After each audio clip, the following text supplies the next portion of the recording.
Secretary at retired Police General Wesley Barayuga noong 2020.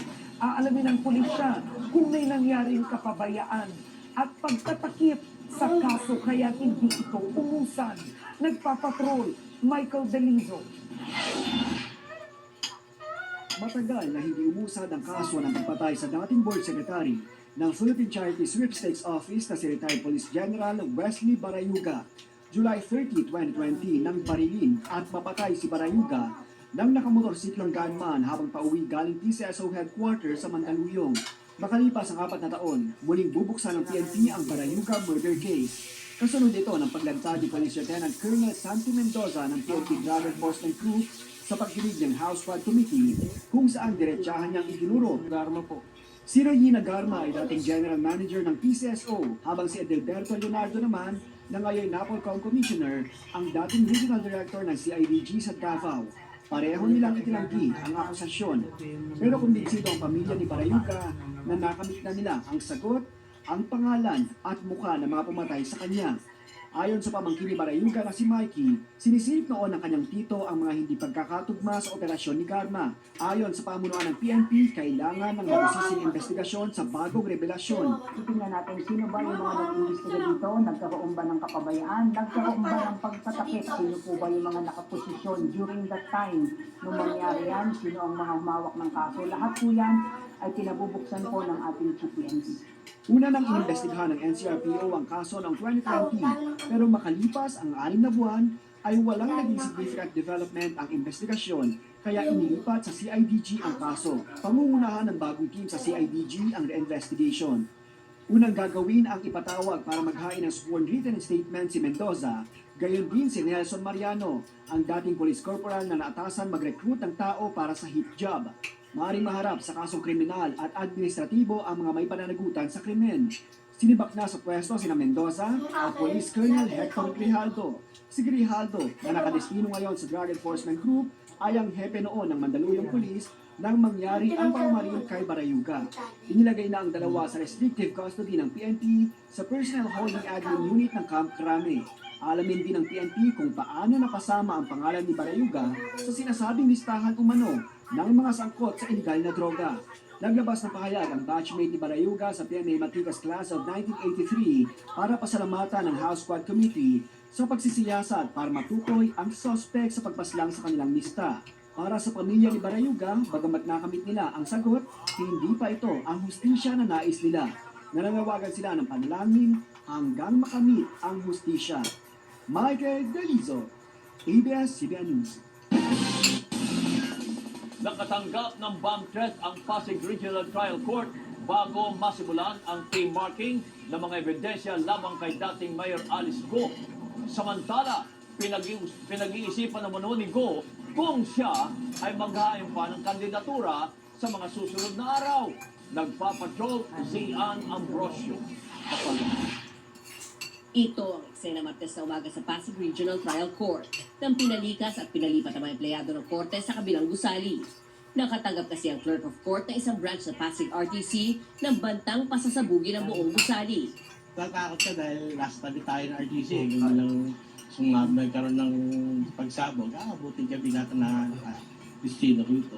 Sinabi na sa hepe ko na meron tayong bomb threat dito sa RTC. Kaya maya-maya, nagdatingan na yung mga bomb squad natin. Agad dumating ang membro ng bomb squad at kinordon ang lugar. Saan galing yung threat? Accordingly, it's an email addressed to the one of the chief clerk of court of one of the RTC in our Pasig Justice Hall. So saying that at around 9 a.m. a bomb will explode and evacuate the premises immediately. So something like that in your message.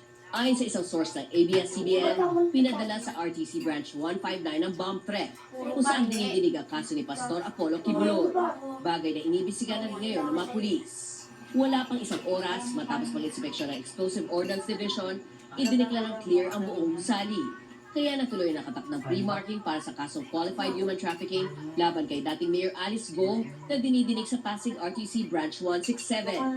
Medyo marami kasi sila for documents or for presentation of documents. Part kasi siya talaga ng procedure ng any criminal and administrative or civil cases na lahat ng mga documents is kailangan munang ipresenta sa bawat parties para makita din namin kung ano yung mga ebidensya nila at para alam din namin kung paano namin depensahan.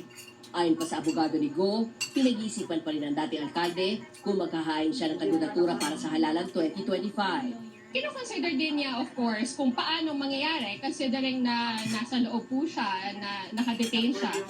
Kino-consider din niya siguro yung naiwan niya or unresolved issues din sa Bamban. Kino-consider din niya yung mga tao din na sobrang suporta pa rin sa kanya until now. Nauna na sinabi ni Commission on Elections Chairman George Garcia na ayon sa batas, maaari pa rin maghain ng Certificate of Candidacy si Go. Para naman kay Senador Joel Villanueva, malakas ang may ebidensya laban kay Go, kaugnay ng kanyang pagkakakilanlan, lalong requirement sa batas na ipinanganak dito sa bansa ang isang kandidato. That's absurd because number one, yung birth certificate na proven na peke. Number two, proven sa kanyang fingerprints and all other things na nakita ng NBI, iisa si Go Waping at si Alice Go. Samantala, sinabi ni Villanueva na dapat magsagawa ng sariling investigasyon ng gobyerno kaugnay ng ulat ng Al Jazeera na nag-uugnay kay Go sa espionage o paniniktik sa bansa. Ziana Brosio, ABS-CBN News. Pahinga sa trabaho para makabonding ang pamilya at mga kaibigan. Ito ang gustong gawin ng maraming Pinoy tuwing weekend. Kaya naman dinayo ang mga pakulo at palaro sa isang pambihirang event. Nagpapatrol, Rod Masenas. Mayroon ding noodle lounge kung saan pwedeng mag-bonding habang kumakain. Kahit paano, kahit saglit na oras, nakalimutan yung pagod. Nakabawas din sa stress, minsan pagod na pagod, yung stress mo nawawala. Nais ng kilalang cup noodle brand na sa pamamagitan ng event na ito, mas marami pa silang mapasaya. Itong Cebu Dreamland event is actually one of our ways para makapagpasalamat and to also give back to our consumers. We've actually prepared a lot of activities, so nothing but good vibes ang aming hatid. Bukod sa good vibes, inaasahang na-recharge din ang mga sumali sa mga pakulo para maging mas productive at ready na muling humarap sa mga hamon. Rod Masenas, ABS-CBN News. Mga dating pangalan sa politika dumagsa sa unang araw ng COC filing sa Metro Manila. Abangan ang iba pang mga balita sa pagbabalik ng TV Patrol.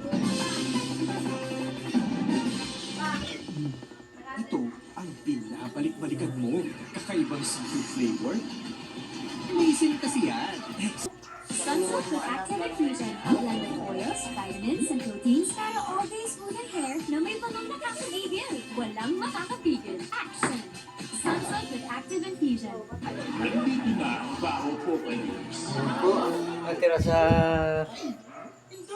kainan, hapon kainan. Ang dalawang mag-ina.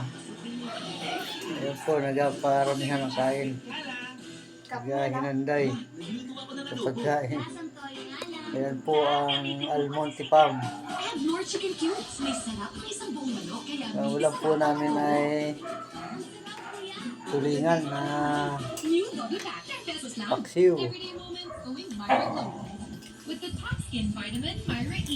Ayan po, maraming salamat po sa gabi ito. Ganito lang po ang aking video.